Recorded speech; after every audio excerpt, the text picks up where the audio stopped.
नमस्कार दोस्तों, मैं नवरत्न प्रजापति एक बार फिर से अपने YouTube channel success coaching classes में आपका स्वागत करता हूं। आज हम कक्षा 12 का जो पहला पार्ट है, पहले पार्ट के अंदर जो अपना छठा भाग है वो पढ़ेंगे। और छठे भाग में यानी आज वाला जो भाग हम पढ़ेंगे, इसके अंदर हम टॉपिक शुरू करेंगे सिंधु घाटी सभ्यता, जो अपनी सबसे पुरानी और एक नगरीय सभ्यता थी। तो उसके बारे में हम आज बातचीत करेंगे कि सिंधु घाटी सभ्यता का जो पतन था वो किस कारण से हुआ, ये उजागर किस कारण से हुई, ये अपने को मिली कब और इसकी खुदाई कब शुरू हुई। ये सारी चीजें हम आज के अपने इस टॉपिक के अंदर या आज के अपने इस वीडियो के अंदर पढ़ेंगे। तो आइए शुरू करते हैं। आज का अपना जो टॉपिक है सिंधु घाटी सभ्यता। आज बात करते हैं हम अपनी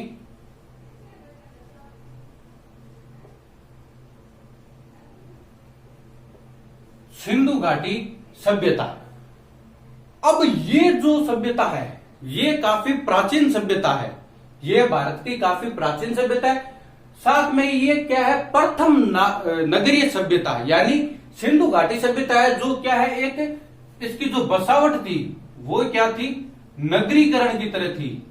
यानी इसकी जो बसावट थी वो एक नगर की तरह थी, जिसकी वजह से इसको क्या है, नगरीय सभ्यता बोलते हैं। और ये भारत की क्या है, प्रथम नगरीय सभ्यता हुआ करती थी।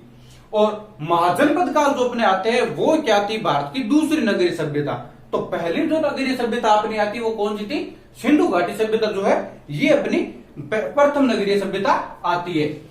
अब अगर आगे देखें तो इसका अपने को पता कब चला, बात है अपने 1856 की। सन 1856 के अंदर क्या है, पाकिस्तान के अंदर कराची से लेकर लाहौर तक, यानी मैं ये कह सकता हूं कि कराची से लाहौर तक, यानी 1856 के अंदर पाकिस्तान के अंदर कराची से लाहौर तक रेल लाइन यानी जो रेल पटरियां होती है वो बिछाने का कार्य क्या चलता था, अपने काम चल रहा था। यानी कराची से लाहौर तक किसका कार्य, रेल लाइन बिछाने का, रेल लाइन बिछाने का क्या है, कार्य चल रहा था। तो इसी दौरान अपने को क्या है, कुछ ईंटों की आवश्यकता पड़ी। तो वो जो ईंटें हैं उन्होंने क्या किया, पास ही के एक टीले से, पास के एक टीले से क्या हुआ, उन्होंने ईंटें लानी शुरू कर दी। अब जैसे जैसे वो ईंटें लाते गए तो अपने को क्या है, ये जो सिंधु घाटी सभ्यता है ये अपने को प्राप्त हुई, अपने को मिली। जब वो पास के एक टीले से क्या है, ईंटें लेकर आई, तो ईंटें लाते लाते क्या है, उन्हें वहां कुछ अवशेष मिले। वो अवशेष किस घाटी, कौन सी सभ्यता के थे, वो थे सिंधु घाटी सभ्यता के। तो अब इसके एकदम अगर सही तरीके से देखें तो साथ ही में अगर आगे देखें इसके अंदर, तो पहले तो इनको क्या है, इस चीज के बारे में पता नहीं चला। इन्होंने सोचा कि भाई ऐसे ही कोई नगर होगा। बाद में यहां से क्या है, सबसे प्राचीनतम जो अपने एक हड़प्पा सभ्यता जो थी, जो हड़प्पा सभ्यता थी, इसके अपने को अवशेष मिले और इस सभ्यता का अपने को पता चला ये जब ईंटें लानी शुरू की थी। तो उसके बाद देखो, दो बर्टन बंधु थे,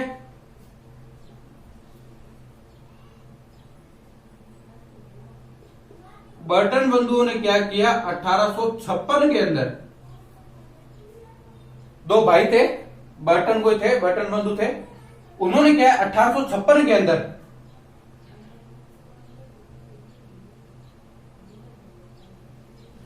जो हड़प्पा स्थल था, जो अपना हड़प्पा स्थल था, इसकी जानकारी इन्होंने क्या दे दी, इसकी जानकारी, ये जो सूचना है इसकी जानकारी इन्होंने किसको, सरकार को दे दी। अब 1856 के अंदर जो बर्टन बंधु थे उनको पता चला इस चीज का, इस सभ्यता का। तो इस सभ्यता का जब पता चला तो इन्होंने जो हड़प्पा स्थल था इसकी जानकारी 1856 के अंदर जो सरकार थी उसको दे दी। उसके बाद सरकार ने इस सभ्यता के लिए जो कदम उठाए थे वो क्या क्या कदम थे वो आगे देखेंगे। अब 1861 के अंदर 1861 के अंदर जो सरकार थी, सरकार ने क्या किया, कनिंघम नाम का एक व्यक्ति था, इसके नेतृत्व में इन्होंने क्या किया,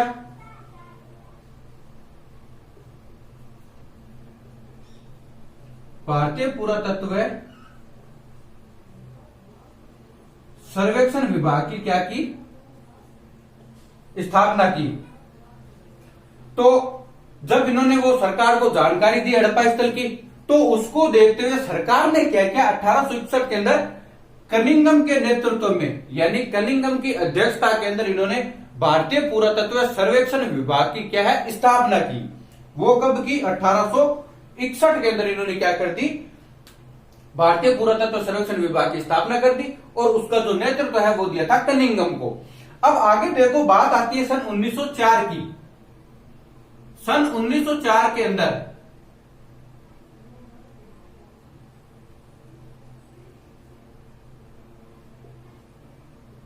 सर जॉन मार्शल को क्या है, इस विभाग का अध्यक्ष बनाया गया। अध्यक्ष बोलते हो सकते हो, निदेशक बोल सकते हो, कुछ भी बोल सकते हो। तो जो भारतीय पुरातत्व सर्वेक्षण विभाग था, इसका अध्यक्ष 1904 के अंदर बदल दिया गया और सरकार ने सर जॉन मार्शल को क्या, इस विभाग का निदेशक बना दिया। उसके बाद में आती है बात सन 1921 की। बात आती है सन 1921। 1921 के अंदर सरकार ने क्या किया,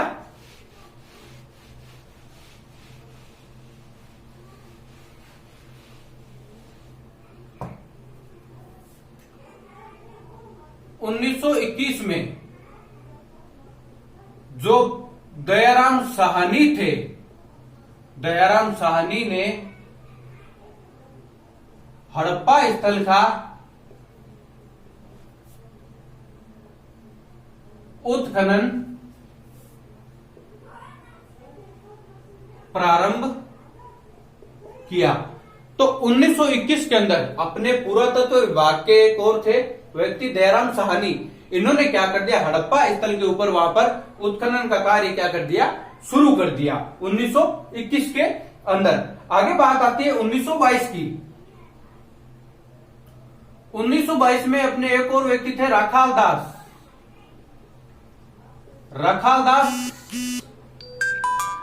बनर्जी।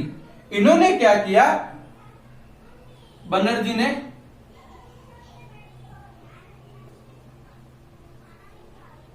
मोहनजोदड़ो का पता लगाया। 1921 में तो दयाराम साहनी ने क्या कर दिया था, हड़प्पा स्थल का उत्खनन कार्य शुरू, और 1922 के अंदर जो अपने रखालदास बनर्जी थे, इन्होंने मोहनजोदड़ो का क्या है, पता लगा लिया। इनको मोहनजोदड़ो का भी पता लग गया था। उसके बाद आगे अगर देखें तो सबसे पहले क्या है, हड़प्पा स्थल अपने को मिला था।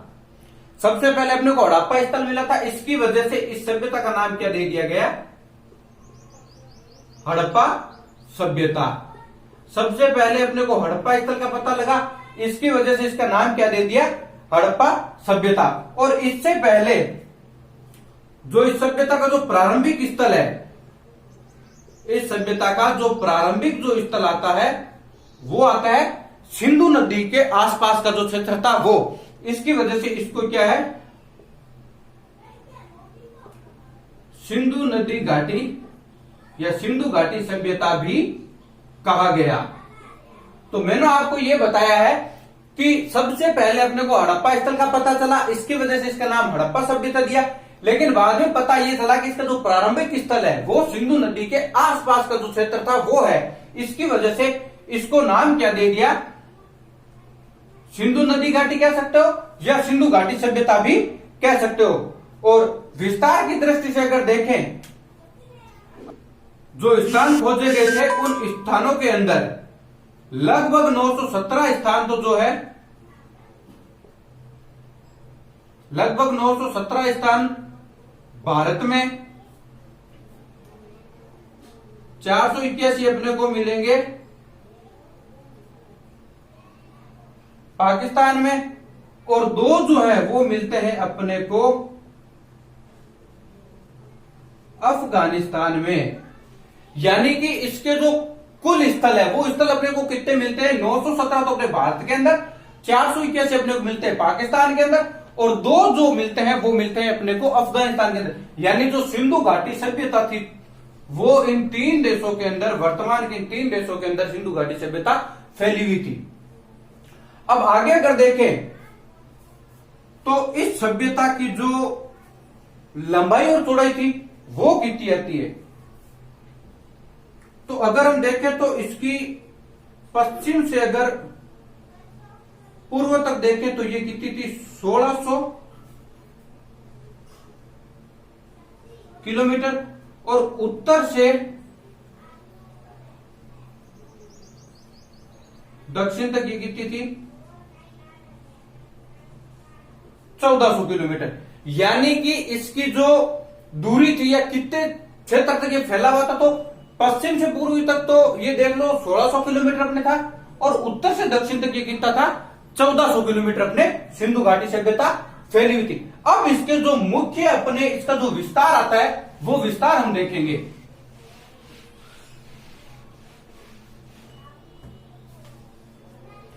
अब अफगानिस्तान,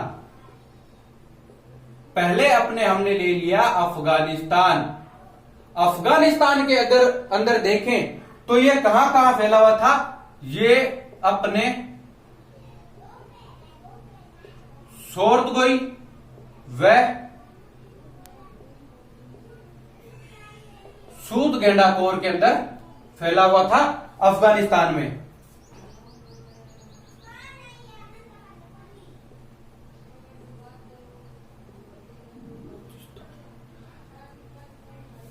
तो ये यहां सूदगेंडाकोर नहीं था, सूदगेंडाकोर अपने यहां था, सॉरी।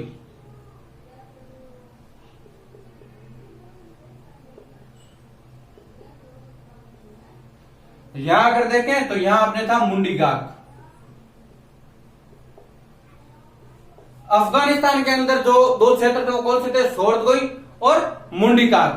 अगर बलूचिस्तान के अंदर देखें तो सूदगेंडाकोर, ये अपने था सूत का गेंडाकोर, सूत का खो, और साथ में ये अपने आता है बालाकोट। ये सिंध के अंदर अगर देखें तो अपने मोहनजोदड़ो,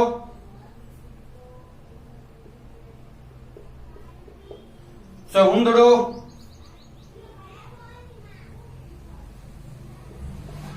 कोटिद्जी,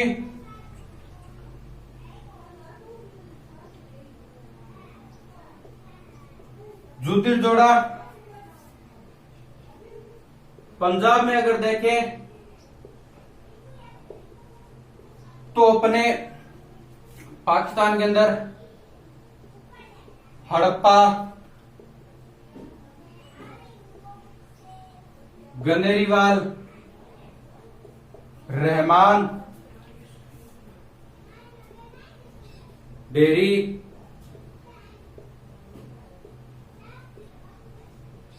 सरायखोला,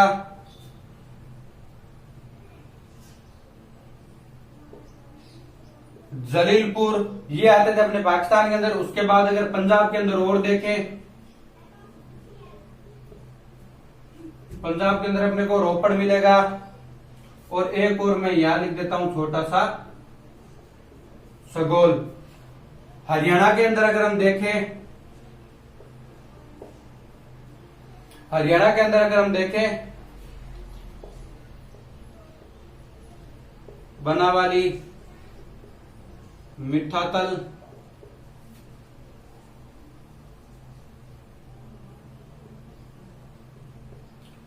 राखी गढ़ी, ये आते हैं हरियाणा में। राजस्थान का अगर मैं कहूं तो राजस्थान के अंदर अपने देखो कालीबंगा,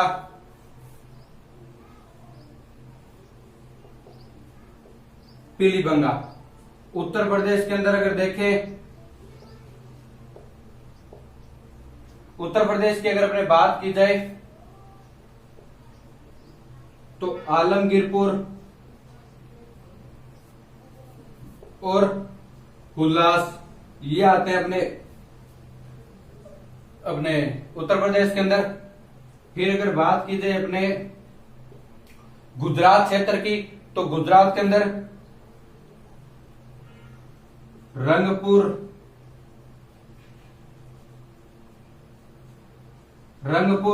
धोलावीरा, प्रभास पाटन,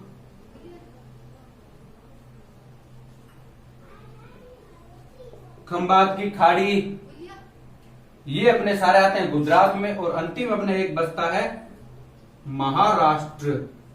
महाराष्ट्र के अंदर अगर हम देखें तो वो आता है देमाबाद।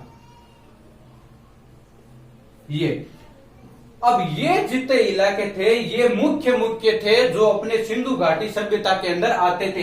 अगर बात की जाए अफगानिस्तान की, तो सोर्त गोई और मुंडी का अफगानिस्तान में, बलूचिस्तान के अंदर सूद का गेंडाकोर, सूद का खो और बालाकोट, सिंध के अंदर मोहनजोदड़ो, चहुंदड़ो, कोटिदजी और जुद्दीजोड़ा।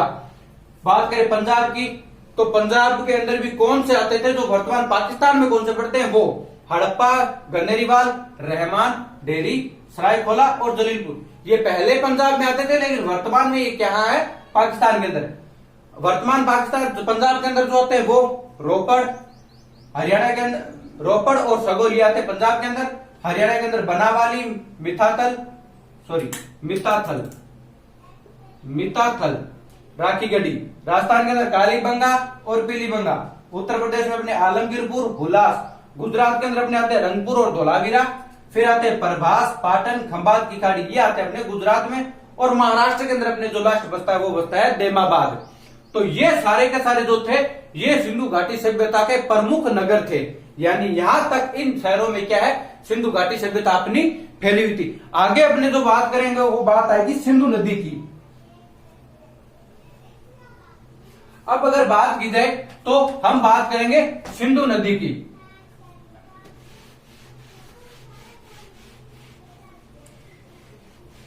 ये तो बात हमने की थी सिंधु घाटी सभ्यता की। अब बात करेंगे अपने जो सिंधु नदी थी, सिंधु नदी की बात करेंगे। अब अपने आगे जो टॉपिक आता है वो आता है सिंधु नदी। तो इसका जो उद्गम स्थल है, सिंधु नदी का जो उद्गम स्थल मिलता है वो अपने को मिलता है तिब्बत के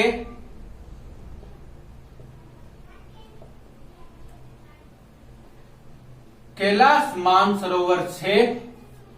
कैलाश के मानसरोवर से स्टार्ट होती है और उत्तर में जो ये है, उत्तर में स्थित ये सेनगे खबब, श्रीमुख और हिमनद जो है, यहां से इसका उद्गम स्थल माना जाता है। यानी सिंधु नदी का अगर उद्गम स्थल हम देखें तो तिब्बत के कैलाश मानसरोवर से लेके उत्तर के अंदर स्थित सेनगे खबब, श्रीमुख और हिम नद से इसका जो उद्गम स्थल है वो अपने माना जाता है। और एक अपने आती है सरस्वती नदी। सरस्वती नदी जो है इसका जो उद्गम स्थल है, इसका जो उद्गम स्थल है ये माना जाता है शिवालिक की पहाड़ियों से। यानी सरस्वती नदी जो अपने आती है इसका उद्गम स्थल मानते हैं शिवालिक की। और यहां से ये स्टार्ट करती हुई कहां जाती है, आद्री बद्री के मैदान। शिवालिक की पहाड़ियों से शुरू होती है, आद्री बद्री के पास मैदान में ये क्या करती है, प्रवेश करती है। और प्रवेश करने के बाद ये क्या है,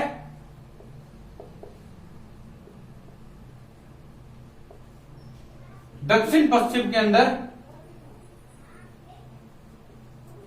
दक्षिण पश्चिम में ये क्या है, बहती हुई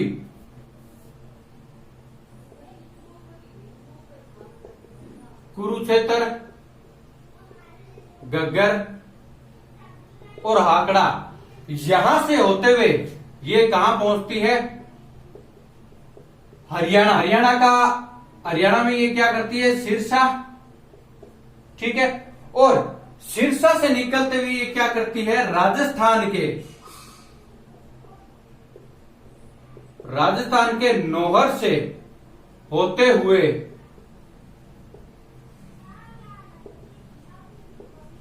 राजस्थान के, हरियाणा में सिरसा, राजस्थान के नाहर से होते हुए ये बीकानेर व जैसलमेर होती हुई गुजरात के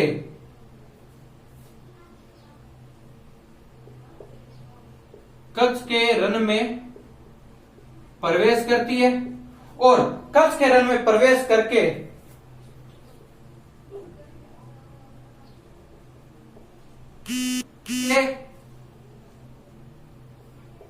प्रभास पत्तन के पास समुद्र में गिरती हुई क्या हो जाती है? लुप्त हो जाती है। यानी सिंधु नदी का आपको बता दिया, सरस्वती नदी का जो उद्गम स्थल है ये शिवालिक की पहाड़ियों से शुरू होती है, यहां से होते हुए क्या करती है? आद्री बद्री के मैदान में प्रवेश करती है और आद्री बद्री के मैदान के बाद ही दक्षिण पश्चिम में बहती हुई कुरुक्षेत्र, घग्गर और आंकड़ा क्षेत्र में पहुंचती है। यहां से ये हरियाणा के अंदर सिरसा में प्रवेश करती है और सिरसा से ये राजस्थान के नौहर से ये बीकानेर और जैसलमेर से होते हुए क्या है? गुजरात का जो कच्छ का क्षेत्र है वहां प्रवेश करती है। वहां प्रवेश करते ये प्रभास पतन जो गुजरात के अंदर ही पड़ता है, वहां से ये क्या करती है? समुद्र के अंदर गिरती है। तो ये तो था यहां की। और वर्तमान के अंदर देखें, वर्तमान में अगर इस नदी का देखें तो ये क्या है? अस्तित्व में नहीं है। ये अस्तित्व में क्यों नहीं है? क्योंकि भूगर्भ के कारण ये क्या है? विलुप्त हो चुकी है। तो अपने को इसके क्या है? प्रमाण नहीं मिले। लेकिन जो पुरातत्ववेत्ता है वीएस वाकणकर जो है अपने पुरातत्ववेत्ता, वो ये बता रहे हैं कि इसके शोध के लिए हम लगे हुए और हमें कहीं ना कहीं सरस्वती नदी का जो भाग है वो कहीं ना कहीं हमें मिलेगा। तो इस सरस्वती नदी के ऊपर अपने को क्या है? जो शोध है वो अभी तक शोध चल रहा है। आगे अगर हम देखें तो 1921 के अंदर जो रावी नदी आती है, 1921 में जो रावी नदी अपने जो आती है, ठीक है, वहां पर अपने को क्या है?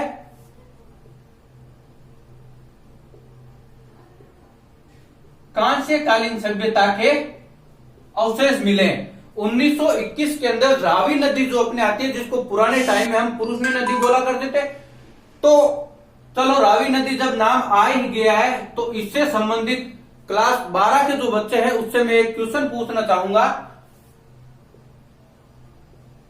कि रावी नदी के तट पर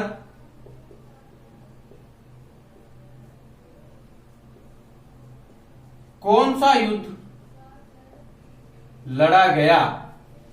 रावी नदी आ गई है तो रावी नदी के ऊपर मैं आपको पढ़ा भी चुका हूं पहले, ठीक है। तो उसी से संबंधित मैं एक क्वेश्चन आपसे पूछ रहा हूं। वो क्वेश्चन मेरा ये है कि रावी नदी के तट पर, जिसको पुराने समय में पुरुषनी नदी भी बोलते थे, तो इसी रावी नदी के तट पर कौन सा युद्ध लड़ा गया था? ये इस क्वेश्चन का जो उत्तर है वो आप मेरे को कमेंट करके बताओगे। जैसे ही ये क्वेश्चन आता है वीडियो को पॉज करोगे, पॉज करके आप मेरे को इसका उत्तर कमेंट के अंदर दोगे। वो भी एकदम ईमानदारी से, ये नहीं कि नेट के ऊपर सर्च कर लिया और उत्तर दे दिया। एकदम ईमानदारी से रावी नदी के तट पर कौन सा युद्ध लड़ा गया और किस किस के मध्य लड़ा गया, इस क्वेश्चन का उत्तर आपको मेरे को कमेंट के माध्यम से देना है। तो यहां पर अपने को क्या है? 1921 में रावी नदी के पास या रावी नदी के तट पर अपने को क्या है? कांस्यकालीन सभ्यता के अवशेष मिले। अब बात करते हैं 1947 से। 1947 के अंदर क्या हो गया था? भारत को आजादी मिल गई थी। तो भारत को अगर आजादी मिलने की बात करें तो 1947 से सिंधु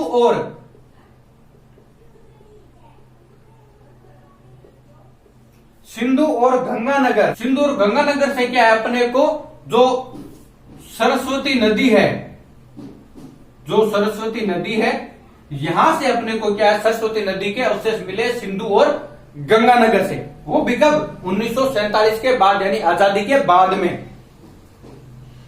और सबसे पहले मैंने आपको बता दिया कि इस सभ्यता के अंदर जो सिंधु घाटी सभ्यता है, इसके अंदर अपने को सबसे पहला कौन सा मिला था स्थल, हड़प्पा। इसकी वजह से इसका नाम क्या दिया था, हड़प्पा सभ्यता।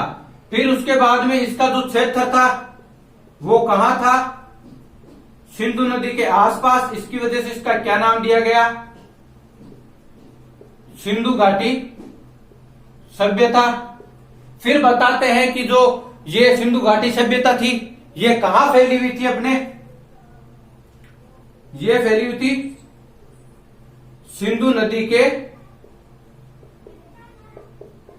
दोनों ओर, यानी सिंधु नदी के दोनों ओर थी। इसकी वजह से इसको क्या है, सिंधु सभ्यता भी बोलते हैं। तो सबसे पहले अपने को हड़प्पा स्थल मिला था, इसकी वजह से इसको हड़प्पा सभ्यता। दूसरा अपने को सिंधु नदी मिली थी, इसकी वजह से सिंधु घाटी सभ्यता। फिर अपने को यह पता चलता है कि जो सिंधु घाटी सभ्यता थी, जो ये सभ्यता थी, ये सिंधु नदी के दोनों ओर मिलती है, जिसकी वजह से इसको क्या है, सिंधु सभ्यता भी कहा जाता है। उसके बाद जो इसका उत्खनन कार्य है वो अभी भी चल रहा है, और कुल 100% में से 3% उत्खनन का कार्य अभी तक एक सदी के अंदर पूरा हुआ है। यानी 1921 से लेकर अगर आज तक की बात की जाए तो सिर्फ 3% स्थल का ही उत्खनन कार्य अभी तक सिंधु घाटी सभ्यता जो थी उसके अंदर हुआ है। तो ये आज हमने क्या देखा था, आज हमने सिंधु नदी और जो सिंधु घाटी सभ्यता थी उसके बारे में आज हमने पढ़ा है। अगला जो अपना टॉपिक आएगा, अगला जो वीडियो आएगा, उस वीडियो के अंदर हम जो सिंधु घाटी सभ्यता थी, इसका जो नगर नियोजन था, यहाँ की जो सामाजिक स्थिति थी, जो धार्मिक, जो राजनीतिक, जो आर्थिक स्थिति थी, उसके बारे में हम अपने जो अगले वीडियो होगा उसके अंदर हम चर्चा करेंगे। चैनल को जिसने अभी तक सब्सक्राइब नहीं किया है वो चैनल को सब्सक्राइब करें, वीडियो को लाइक करें और शेयर करें। साथ ही में बेल आइकन के ऊपर क्लिक करें ताकि जैसे ही मेरा अगला वीडियो अपलोड हो आपको नोटिफिकेशन मिल जाए। दूसरा, वीडियो को पूरा देखें, फ्रीज करके देखें ना, ताकि वीडियो को पूरा देखने से आपको समझ में पूरा आएगा और एकदम अच्छी तरीके से आएगा। और आपका अगर कोई भी क्वेश्चन हो तो वो आप मेरे को कमेंट के माध्यम से बता सकते हो, ताकि जैसे ही मैं अपना अगला वीडियो अपलोड करूंगा या अपना अगला वीडियो बनाना शुरू करूंगा उस समय आपको आपके क्वेश्चन का उत्तर दे दूंगा। साथ ही मैंने आज के वीडियो में आपको एक क्वेश्चन पूछा है, तो आपको मेरे को उस क्वेश्चन का आंसर कमेंट के माध्यम से देना है। धन्यवाद।